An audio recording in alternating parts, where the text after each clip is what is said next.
ओम श्री गणेशाय नमः। आइए श्रवण करते हैं पूर्णमासी व्रत कथा। पूर्णमासी व्रत कथा सभी कामनाओं की पूर्ति करता है। दूध, दही, घी, शर्करा, गंगा जल, रोली, मौली, तांबूल, पूंगी फल, फूल, यज्ञोपवीत, श्वेत वस्त्र, सफ़ेद फूल, आक, बिल्वपत्र, फूल माला, धतूरा, आम के पत्ते, चावल, तिल, जौ, रेत, समिधा, जो कुछ भी हो पूजन में सामग्री, शिव जी की पूजा में वो सभी कुछ लेना चाहिए। नहीं तो श्रद्धानुसार जो भी हो उससे शिव का पूजन करें। पूजन करने वाले व्यक्ति को, व्रत वाले व्यक्ति को प्रातःकाल उठ करके भगवान शिव की पूजा करना चाहिए और कथा श्रवण करना चाहिए। फिर प्रसाद वितरित आरती के पश्चात करना चाहिए। आइए कथा सुनते हैं। द्वापर युग में एक समय की बात है। यशोदा जी ने कृष्ण से कहा, हे प्रेमी कृष्ण, तुम सारे संसार के उत्पन्न करता, पोषक, संहार करते हो।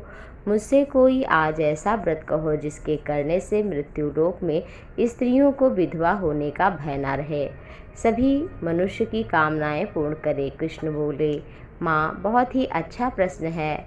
मैं सौभाग्य को बढ़ाने वाला, स्त्रियों तथा पुरुषों को सौभाग्य सुख देने वाला व्रत कहता हूँ, विस्तार से सुनो। कृष्ण भगवान बोले, इस भूमंडल पर एक बहुत ही सुंदर, अत्यंत प्रसिद्ध राजा चंद्रहास से पालित अनेक प्रकार के रत्नों से सुंदर कातिका नाम की नगरी थी। वहाँ एक धनेश्वर नाम का ब्राह्मण पत्नी सुशीला के साथ बड़े प्रेम से रहते थे। कोई कमी धन धान्य की नहीं, परंतु संतान न होने के कारण बड़ा दुख था। एक समय योगी तपस्वी उनके नगर में आया। वो उस योगी को जब ब्राह्मण धनेश्वर ने देखा, हमारे घर को छोड़कर और बाकी सब घर से भिक्षा लेता है, तो फिर जाकर देखा गंगा के किनारे भोजन कर रहा था योगी। तो धनेश्वर ने योगी के चरणों में गिरकर कहा, महाराज, आप सब घर से भिक्षा लेते हैं, मेरे घर को छोड़कर। उसने कहा कि तुम्हारे कोई संतान नहीं है तो तुम पतित के समान हो, मैं तुम्हारा अन्न कैसे खा सकता हूँ। धनेश्वर बहुत दुखी हुआ, कहा, महाराज, मुझे पुत्र प्राप्ति का उपाय बताइए। योगी ने कहा, हे ब्राह्मण, तुम चंडी की आराधना करो। और उसने आकर फिर स्त्री से सब वृतांत कहा। स्वयं तप के निमित्त वन में चला गया। वन में जाकर उसने चंडी की उपासना की, उपवास किया। चंडी ने 16वें दिन उनको स्वप्न में दर्शन दिया और कहा, हे धनेश्वर, जा, तेरे पुत्र होगा, परंतु वह 16 वर्ष की आयु में ही मृत्यु को प्राप्त हो जाएगा। यदि तुम दोनों स्त्री पुरुष 32 पूर्णमासी का व्रत विधि पूर्वक करोगे तो वह दीर्घायु होगा। जितनी तुम्हारी सामर्थ्य हो, आटे के दिए चाहे किसी और का दिए बनाना, लेकिन 32 पूर्णमासी जरूर करना। प्रातःकाल तुम्हें एक आम का पेड़ दिखाई देगा, उस पर एक फल होगा। वो अपनी पत्नी को ऋतु स्नान के बाद देना। स्वच्छ पवित्र होकर भगवान शिव को प्रणाम कर माता पार्वती को खा लेगी तो उसे अवश्य ही सुंदर पुत्र होगा। और प्रातःकाल जब उठा तो उसने आम का पेड़ देखा, चढ़ने का प्रयास किया, नहीं चढ़ पाया तो गणपति भगवान की आराधना की और चढ़कर वृक्ष से एक सुंदर आम का फल तोड़ करके ले आया, अपनी पत्नी को दिया और उसने खाया, जिससे उसे सुंदर पुत्र हुआ, जिसका नाम उन्होंने देवीदास रखा। माता पिता के हर्ष शोक के कारण वह बालक चंद्रमा की भांति बड़ा हो रहा था। उसकी माँ ने 32 पूर्णमासी का व्रत प्रारंभ किया, जिससे उसका पुत्र बड़ी आयु वाला हो। 16वां वर्ष लगते ही देवीदास के माता पिता को चिंता हुई कि मृत्यु ना हो जाए कहीं पुत्र की, इसलिए उसके मामा को बुलाया और काशी ले जाने के लिए बात कही कि पढ़ने के लिए जाए। और माता दुर्गा भगवान शिव को प्रारंभ नमस्कार करके विदा किया। इधर भगवती पार्वती भगवान शिव की 32 पूर्णमासी व्रत को प्रसन्न करने के लिए प्रारंभ किया और पूर्ण किया। कुछ दिन बाद इधर एक समय मामा भांजे दोनों मार्ग में रात्रि बिताने के लिए गांव में ठहरे। उस दिन उस गांव में एक ब्राह्मण की अत्यंत सुंदरी, सुशीला, विदुषी, गुणवती कन्या का विवाह होने वाला था। जिस धर्मशाला के अंदर बारात ठहरी हुई थी, संयोग से उसी में ठहरे थे। वहाँ पर एक विवाह होने वाला था और संयोगवश कन्या को तेल आदि चढ़ाकर जो मंडप का आदि कार्यकृत्य किया गया, तो लग्न के समय वर को धनुर्वात हुआ और वर के पिता ने अपने कुटुंबियों से परामर्श करके निश्चय किया कि हमारे पुत्र जैसा है, मैं इसके साथ लग्न करा दूं। बाद में विवाह के अन्य कार्य मेरे पुत्र के साथ हो जाएंगे। ऐसा सोचकर देवीदास के मामा से जाकर बोला कि तुम थोड़ी देर के लिए अपने भांजे को हमें दे दो, जिससे विवाह के लग्न के सब कार्य पूर्ण हो जाएंगे। मामा कहने लगा, जो कुछ भी मधुपर्क आदि कन्या के समय वर को मिले वो हमें दिया जाए, और वो मान गया। इससे विधिपूर्वक विवाह संपन्न हुआ। पत्नी के साथ बैठा था, वो बहुत दुखी हुआ था, भोजन भी नहीं कर पा रहा था, आंसू निकल रहे थे। तभी वधू ने पूछा, क्यों उदास हो? उसने सारी बात बताई। कन्या बोली कि हमारा तुम्हारा विवाह हुआ है, आपका ये कैसे ब्रह्म विवाह के विपरीत हो सकता है?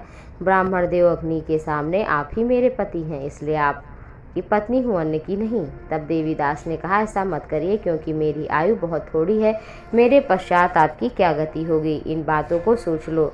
परंतु वह दृढ़ विचार वाली थी। बोली, जो आपकी गति वही मेरी होगी। हे स्वामी, आप उठिए, भोजन करिए, आप निश्चय भूखे होंगे। तब देवीदास और उसकी पत्नी दोनों ने भोजन किया तथा शेष रात्रि वे सोते रहे। प्रातःकाल देवीदास ने अपनी पत्नी को 3 नगों से जड़ी अंगूठी दी और कहा कि लो ये और रुमाल रख लो, इसे संकेत समझ कर के प्रसन्न रहो। मेरा मरण जानने के लिए एक पुष्प वाटिका लगाओ, उसको प्रतिदिन सींचना, आनंद से रहो। जिस समय मेरा प्राणांत होगा ये सूख जाएंगे और हरे हो जाएं तो समझना जीवित हूँ, ऐसा निश्चय कर लेना। यह समझाकर प्रातःकाल वो चला गया और बाजे गाजे इधर बजने लगे। सारे कार्य ब्रह्म समाप्त करने के लिए वर तथा सब प्रकार बाराती मंडप में आए तो कन्या ने देख करके भली प्रकार कहा, ये मेरा पति नहीं है, मेरा वही है जिसके साथ मेरा विवाह रात में हुआ है। यह वही है तो बताए इसने मुझे क्या दिया, और कन्यादान के समय जो आभूषण दिए वो दिखाए। रात में मैंने क्या गुप्त बातें की वह बताए। कुछ नहीं बता पाया और बारात लज्जित होकर चली गई। भगवान कृष्ण बोले, हे माँ, इस प्रकार देवीदास काशी विद्याध्ययन के लिए चला गया। जब कुछ समय बीत गया तो काल के प्रेरित होकर वहाँ एक सर्प रात्रि के समय उसको डसने के लिए वहाँ पर आया। उस विषधर के प्रभाव से उसके शरीर को चारों ओर से विष की ज्वाला से विषैला हो गया, परंतु व्रतराज के प्रभाव से उसको काटने न पाया, क्योंकि पहले ही उसकी माता ने 32 पूर्णमासी का व्रत किया था। इसके बाद मध्याह्न के समय स्वयं काल लेने के लिए आया। उसके शरीर से प्राणों को निकालने का प्रयत्न करने लगा, जिससे वह मूर्छित होकर गिर पड़ा। भगवान की कृपा से उसी समय माता पार्वती जी के साथ शंकर जी वहाँ पर आए। उनको मूर्छित दशा में देखकर शंकर से प्रार्थना की, महाराज इसकी माता ने 32 पूर्णमासी का व्रत किया है, इसे प्राणदान दे। शिव भगवान ने प्राणदान दिया, जिससे काल को भी पीछे हटना पड़ा। उधर उसकी स्त्री काल की प्रतीक्षा करती थी। पुष्प वाटिका में एक दिन देखा पत्र पुष्प कुछ नहीं है, सूख गए हैं, तो वो बहुत घबरा गई। लेकिन उसी क्षण देखा कुछ ही क्षण में वो हरे भरे हो गए। जान गई जीवित हैं और प्रसन्न मन से अपने पिता से कहा, हमारे पति जीवित हैं, ढूंढिए। पिताजी जब 16वां वर्ष व्यतीत हो गया तो देवीदास भी अपने मामा के साथ काशी से चल पड़ा। इधर उसके ससुर उसको ढूंढने के लिए अपने घर से जाने ही वाले थे। वह दोनों मामा भांजे वहां पर आ गए। उसको आया देखकर उसका ससुर बड़ी प्रसन्नता के साथ अपने घर ले आया। उस समय नगर के निवासी भी वहाँ इकट्ठे हो गए। सबने निश्चय किया कि अवश्य ही इसी बालक के साथ विवाह हुआ है और बड़ा ही आनंद हुआ। कुछ दिन बाद देवीदास अपनी पत्नी और मामा के साथ अपने ससुर के घर से बहुत उपहार आदि लेकर के प्रस्थान किया। अपने गांव के निकट आ गया तो कई लोगों ने उसको देखकर उसके माता पिता को पहले ही जाकर खबर दी, तुम्हारा पुत्र देवीदास अपनी पत्नी मामा के सहित आ रहा है। ऐसा समाचार सुनकर पहले तो उन्हें विश्वास नहीं हुआ। जब लोगों ने आकर उनकी बात का समर्थन किया तो बड़ा आश्चर्य हुआ। थोड़ी देर में देवीदास ने आकर अपने माता पिता के चरणों में सिर रखकर प्रणाम किया। उसकी पत्नी ने अपने सास ससुर चरण को स्पर्श किया। माता पिता ने अपने पुत्र वधू को हृदय से लगाया।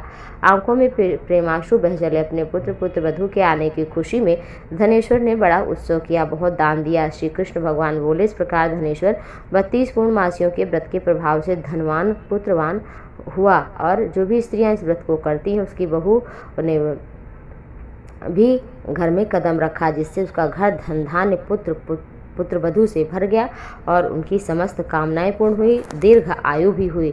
भगवान शिव महादेव अपने भक्तों पर कृपा ही बरसाते हैं।